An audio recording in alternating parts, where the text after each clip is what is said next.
Hello everyone, if you're new here, welcome. My name is Keisha and today I'm going to be talking about all the books I hope to read in April.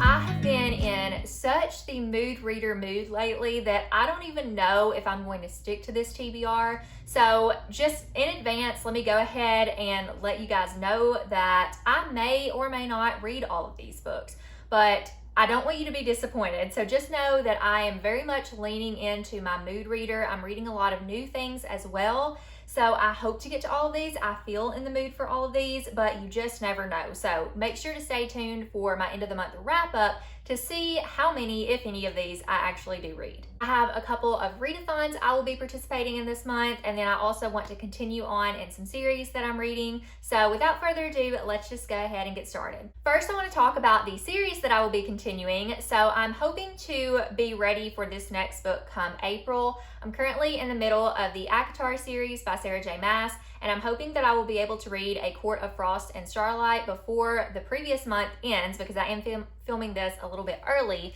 So hopefully by the time April rolls around, I will be ready to read A Court of Silver Flames by Sarah J. Maas. Editing Keisha here, and I have to change up my TBR just a little bit. So I said that I was going to read A Court of Silver Flames, but I don't think I'm going to read it yet, and I'll tell you why. This really upsets me because I really wanted to read these all together because I just felt like I would retain it all better and I would just get through the whole thing and be done and just be able to talk about it with everybody. But I think I'm going to have to wait until August, and I'll tell you why. I've been listening to the graphic audio of all of these books, and I absolutely love it and don't think the story would be the same without it. And the graphic audio for Silver Flames doesn't come out, like part 1 comes out in June and part 2 comes out in August. So I think I'm going to hold off until August, until all of the graphic audio comes out, and read it along with it in tandem, because it's just not going to be the same for me without it. If you guys have not read with the graphic audio, I highly recommend it because it really just enhances the story and adds a full cast of characters, sound effects, and music, and it is just incredible. So I'm not going to be reading Silver Flames. I will read the Court of Frost and Starlight probably in April, and I may read Throne of Glass, but I'm not making any promises because I'm going to let myself mood read a bit. Next, I want to talk about a couple of readathons that I'm going to be participating in. So the first one takes place April 7th through the 9th. And this is for my friend Rachel from Happy Go Lovely Sleeves birthday weekend. So she wanted to host a readathon that was special for her, a way to just celebrate her birthday with her friends. And so she has decided to host Flowerathon, which is a super fun, chill, and easy spring readathon. All you have to do is read books with flowers or plants on the cover. There are no prompts or anything to go with this, so again, it's very laid back. And Rachel is also going to be hosting reading sprints all day long on her channel on April 7th. You can expect to see me as well as some of our other friends along with her there, but I did want to go ahead and tell you guys what I planned on reading for Flowerathon.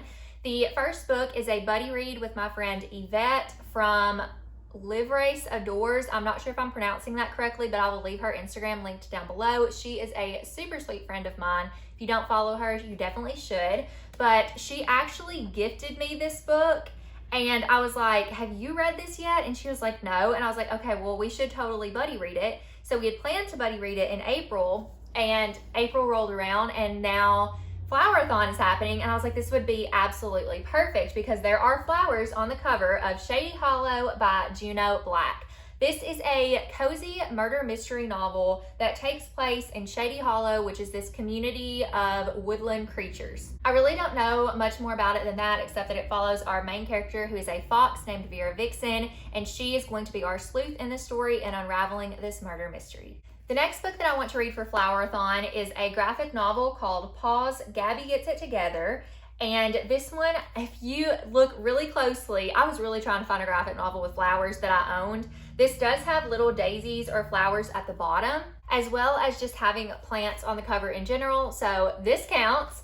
This is a middle grade graphic novel, the first book in a series following Gabby, Priya, and Mindy, who are all best friends, but they are all very different.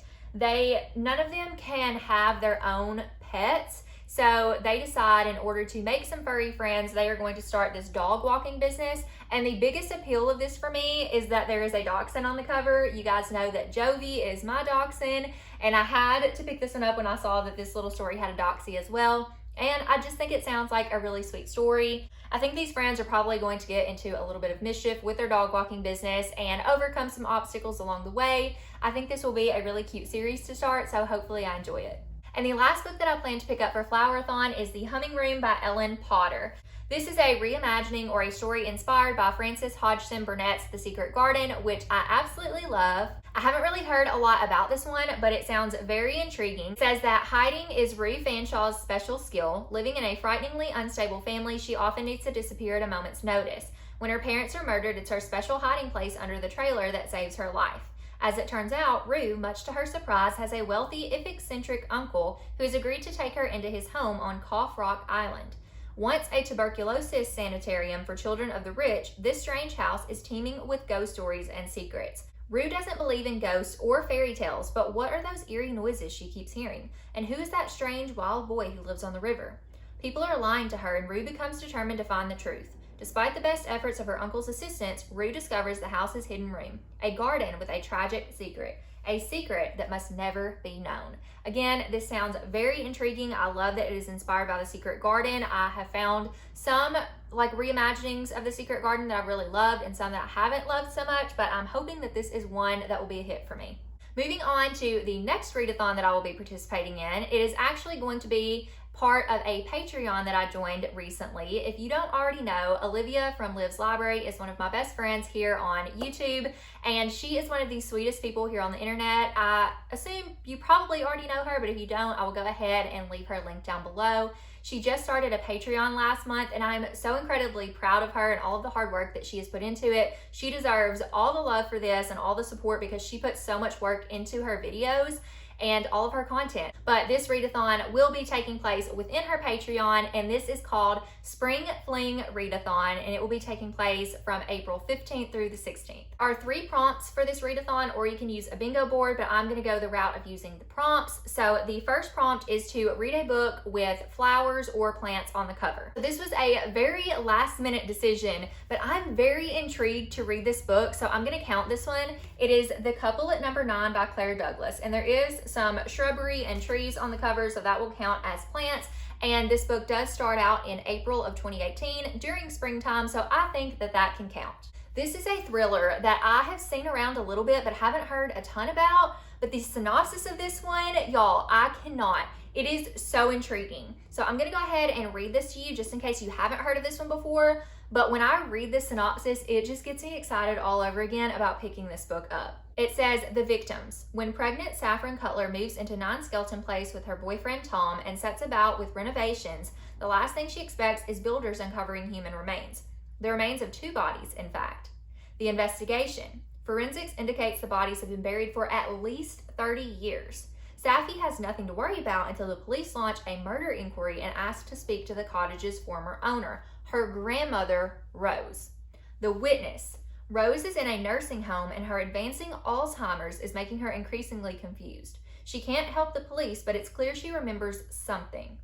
The killer. As Rose's fragmented memories resurface and the police dig ever deeper, Saffy fears she and the cottage are being watched.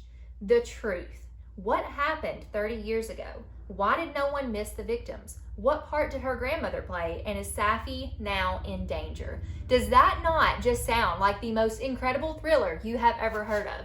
I don't know the last time that I've been this excited for a thriller. This one is about, looks like almost 400 pages long, but I don't even care. I feel like I could fly through this in a couple of days, so I'm gonna aim to read this during the readathon, but if not, the other 2 books that I have will cover all 3 prompts if needed. The next prompt is to read a spring graphic novel, and for this one, I bought The Moth Keeper by Kay O'Neill. This is the same author that wrote The Tea Dragon Society and Aquacorn Cove. I have loved this author's previous works. The art style in these graphic novels is incredible, so beautiful, so sweet, like, and whimsical. I just love it so much. So I'm really excited to check out The Moth Keeper. I'm really not sure completely what this one is about. I have read the synopsis before, but it doesn't usually stick with me. I just know it is a fantasy story and it sounds really good, and I'm sure I'm gonna love it because I love Kay O'Neill's work. But it does have a butterfly on the cover and gives off kind of spring vibes, so I'm gonna count that one for this prompt. And the last prompt is to read a romance novel, and so I'm going to pick up another graphic novel. This also has flowers on the cover on this cake, and it's called Battle Royale by Leslie Adams. This is a graphic novel that I heard about from Jessie from Reading with Jess, and I'm really excited to read this one. It says it's like the Great British Bake Off meets Check Please, and it is a tale of sugary hijinks, fresh romance, and spicy competition. So these, as well as The Moth Keeper, are going to be the books that I read for the Spring Fling Readathon over on Liv's Patreon. But let's go ahead and talk about the last few books that I hope to read this month. I do have 5 other books here that is going to depend on the mood that I'm in, because this could shift and it could not. But these are priority books for me this month. I do feel in the mood to read most of them, and then some of them I've just like really been itching to get to, so we'll see how it goes. The first one that I want to talk about I don't own yet, but I will pretty soon, and that is The Soulmate by Sally Hepworth. You guys, Sally Hepworth is currently my favorite author of all time. I've read 3 of her books and given all of them 5 stars, which is unheard of, like that I've given an author all 5 stars, no questions asked. Like, she just writes really incredible stories.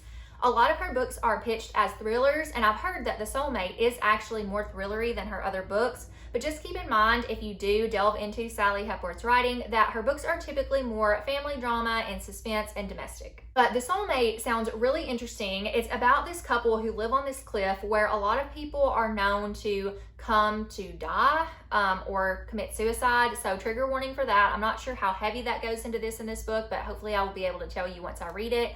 But the husband in this couple is typically known for being able to talk people off the ledge and quote unquote save their lives. But then there's this one person who goes to the cliff that ends up jumping. So it's like, what happened? Was the husband not able to convince this person to jump? Did the husband push them? Is there something else going on here? And so yeah, you just get to learn a little bit about that. I'm not really sure other than that, like what this book's about, but I don't really care because I love Sally Hepworth and I feel like this is going to be another 5-star read for me. Then I also would like to get to Everyone in My Family Has Killed Someone by Benjamin Stevenson. This is a classic murder mystery type novel. It does follow along the lines of an Agatha Christie type story, and it is about this person who has killed someone as well as everyone else in this person's family. I don't know too much more about it than that. The synopsis does go a little bit more in depth, but I would just say that this has been compared to Knives Out, Clue, and The Thursday Murder Club, as well as, again, Agatha Christie's work. This is a book that has been on my TBR for the past couple of months, and I haven't gotten around to it yet, but I do feel like because I've been reading some fantasy novels that do tend to have a slower pace, that because I feel like this will have a slower pace, maybe I will be able to take my time with it and enjoy it for the fullness of what it is. Then I have The Fine Print by Lauren Asher. This is a supposed to be smutty romance novel. This is the first book in a trilogy called the Dreamland Billionaires series, and it follows 3 different brothers who all are inheriting this portion of Dreamland, which is a theme park that is very similar to Disneyland. I can't remember if they're inheriting from their father or their grandfather, but one of those. And each book follows a different brother and the task that has to be completed by them in order to inherit their portion of the theme park. And there's a romance that takes place along the way. And each book has a different romance trope as well. I can't remember which one has what, but this is a series I'm really interested in starting. I'm not sure if I like it or not. I've had a lot of people tell me the smut is pretty heavy, but 2023 Keisha has evolved and can handle a little bit more of that in her books. I still do prefer my closed door or cracked door romances by and large, but I do think I can handle smut, and so I would like to try to read this series and see what it's about. Next, I would like to get to The Minuscule Mansion of Myra Malone by Audrey Burges. I may try to buddy read this with Olivia from Liv's Library. We are both really itching to get to this book. It is kind of a little bit historical as well as a mystery, and it just sounds really different than anything I've ever heard of before. So I'm hoping to be able to read this with her this month, but it follows a woman, Myra Malone. She's 34 years old and she lives in the Arizona mountains. and she blogs about a dollhouse mansion that has captivated readers across the world. News of this mansion has reached all the way to Virginia, where 2 super fans really want to have one of the rooms in the mansion recreated. So they go to Alex Rakes, who is the scion of a custom furniture business. And when Alex sees the pictures of this mansion, he comes to find out that this is his childhood home in minuscule form. These are some of the same rooms that he grew up in, and this is his family's home that was handed down from the grandmother who disappeared mysteriously when Alex was a child. So you have, on Myra's perspective, she is blogging about this mansion. There are rooms that appear and disappear overnight and music that plays in its corridors. Then you have Alex, who is just finding out about this, and he ends up meeting Myra, and they are trying to figure out the mystery of this together. And it also says this is setting the stage for a meeting rooted in loss, but defined by love. So again, this is just a really unique story, unlike any I've ever read before. So I'm really intrigued by this one and would really love to get to it in April. And the final book that I would like to get to in April is On Spine of Death by Tamara Berry. I'm also rolling this over from my last month's TBR because I really need to get to the second book in the series. The first one was Buried in a Good Book that I read a couple months ago and absolutely loved. It will definitely be one of my favorite books of the year. And I'm really excited to read the second book because the third book comes out in May. So I need to make sure I read the second one first. This is a cozy mystery series. It is the By the Book mystery series, and it follows our main character, Tess Harrow. And Tess is a thriller writer, and her daughter are going away to this cabin that belonged to Tess's grandfather. And they end up finding some dead bodies. They may be raining out of the sky. And there's also a detective in this story that mimics very closely a detective that is written in Tess's novels. There's a little bit of a romance there, or potential romance, I guess you could say. There's a lot of banter between them that I absolutely love. There are just so many layers to the story. There is a Sasquatch sighting. I don't even remember now. It's been so long since I've read it, but there were so many things that I loved about the series that I cannot wait to jump into the second one, because it was everything that I want in a cozy mystery. I loved that I was just in it for the long haul, and it read so fast. And again, there was banter between the detective and Tess, and I loved that so much. And I loved the twist at the end that I didn't see coming. There were just so many great elements of the story that I highly recommend picking up the series if you haven't already. And again, I'm very excited to continue on with the second book. And there you have it. Those are all of the books that I hope to read in the month of April. Again, I am in a rather mood readery type of mood, so I may not get to all of these, but we shall see. If you made it this far in the video, go ahead and leave me a flower emoji, since I am going to be reading quite a few books for readathons that have to do with flowers or flowers on the cover. So any flower of your choice would be great. And as always, I appreciate you guys so much. Thank you for watching, and I will see you in my next video. Bye, friends.